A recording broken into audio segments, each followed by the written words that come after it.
दोस्तों, हमारे चैनल में स्वागत है। आज हम सुनाएंगे सिंहासन 32वीं नौवीं पुतली मधुमालती की कहानी और हमारे चैनल को लाइक एंड सब्सक्राइब करें। आइए चलते हैं कहानी की तरफ। राजा भोज हर दिन नई पुतली से राजा विक्रमादित्य की महानता और त्याग के किस्से सुनकर परेशान हो चुके थे, लेकिन वे सिंहासन पर बैठने का मोह भी नहीं रोक पा रहे थे। दूसरी तरफ उज्जैनी की जनता अपने पूर्व राजा विक्रमादित्य के त्याग की कहानियां सिंहासन की पुतलियों से सुनने को बड़ी संख्या में हर दिन एकत्र होने लगी। 9वें दिन जैसे ही राजा भोज सिंहासन की तरफ बढ़ने लगे, मधुमालती नामक पुतली जागृत हो उठी और बोली, ठहरो राजन, क्या तुम राजा विक्रम की तरह प्रजा के लिए अपने प्राणों का भी त्याग कर सकते हो? अगर नहीं तो सुनो राजा विक्रमादित्य की कहानी। एक बार राजा विक्रमादित्य ने राज्य और प्रजा की सुख समृद्धि के लिए एक विशाल यज्ञ का आयोजन किया। कई दिनों तक यज्ञ चलता रहा। एक दिन राजा मंत्रपाठ कर रहे, तभी एक शिव वहां पधारे। राजा ने उन्हें देखा, पर यज्ञ छोड़कर उठना असंभव था। उन्होंने मन ही मन शिव का अभिवादन किया तथा उन्हें प्रणाम किया। शिव ने भी राज्य का अभिप्राय समझकर उन्हें आशीर्वाद दिया। जब राजा यज्ञ से उठे तो उन्होंने शिव से आने का प्रयोजन पूछा। राजा को मालूम था कि नगर से बाहर कुछ ही दूर पर वन में शिव एक गुरुकुल चलाते हैं, जहां बच्चे विद्या प्राप्त करने जाते हैं। शिव ने जवाब दिया कि यज्ञ के पुनीत अवसर पर वे राजा को कोई असुविधा नहीं देते, अगर 8 से 12 साल तक के 6 बच्चों के जीवन का प्रश्न नहीं होता। राजा ने उनसे सब कुछ विस्तार से बताने को कहा।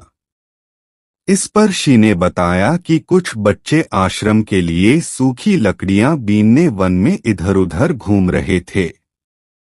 तभी 2 राक्षस आए और उन्हें पकड़कर ऊंची पहाड़ी पर ले गए। शिव को जब वे उपस्थित नहीं मिले तो उनकी तलाश में वे वन में बेचैनी से भटकने लगे। तभी पहाड़ी के ऊपर से गर्जना जैसी आवाज सुनाई पड़ी, जो निश्चित ही उनमें से एक राक्षस की थी। राक्षस ने कहा कि उन बच्चों की जान के बदले उन्हें एक पुरुष की आवश्यकता है, जिसकी वे मां काली के सामने बलि देंगे। जब शिव ने बलि के हेतु अपने आप को उनके हवाले करना चाहा तो उन्होंने असहमति जताई।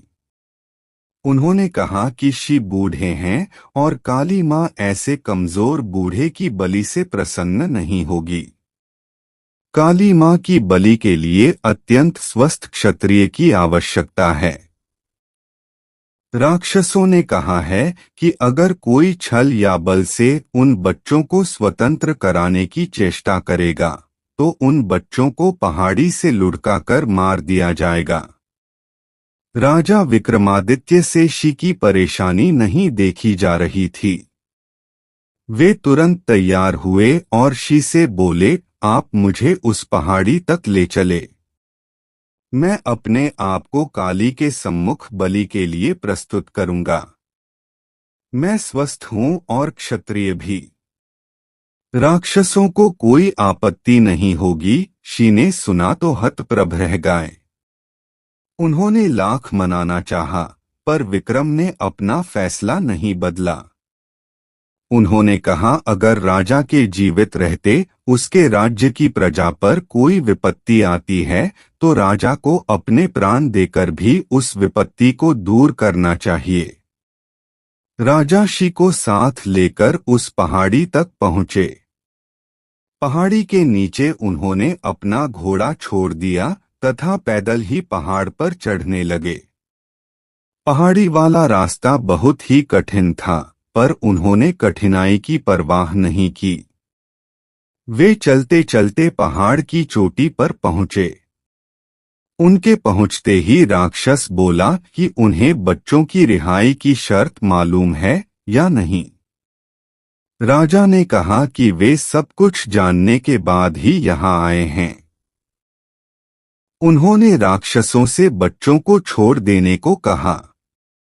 एक राक्षस बच्चों को अपनी बाहों में लेकर उड़ा और नीचे उन्हें सुरक्षित पहुंचाया। दूसरा राक्षस उन्हें लेकर उस जगह आया जहां मां काली की प्रतिमा थी और बलिवेदी बनी हुई थी। विक्रमादित्य ने बलिवेदी पर अपना सर बलि हेतु झुका दिया। वे जरा भी विचलित नहीं हुए।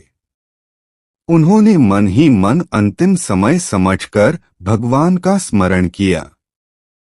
वह राक्षस खड्ग लेकर उनका सर धड़ से अलग करने को तैयार हुआ। अचानक उस राक्षस ने खड्ग फेंक दिया और विक्रम को गले लगा लिया। वह जगह एकाएक अद्भुत रोशनी तथा खुशबू से भर गया। विक्रम ने देखा कि दोनों राक्षसों की जगह इंद्र तथा पवन देवता खड़े थे। उन दोनों ने राजा विक्रमादित्य की परीक्षा लेने के लिए यह सब किया था।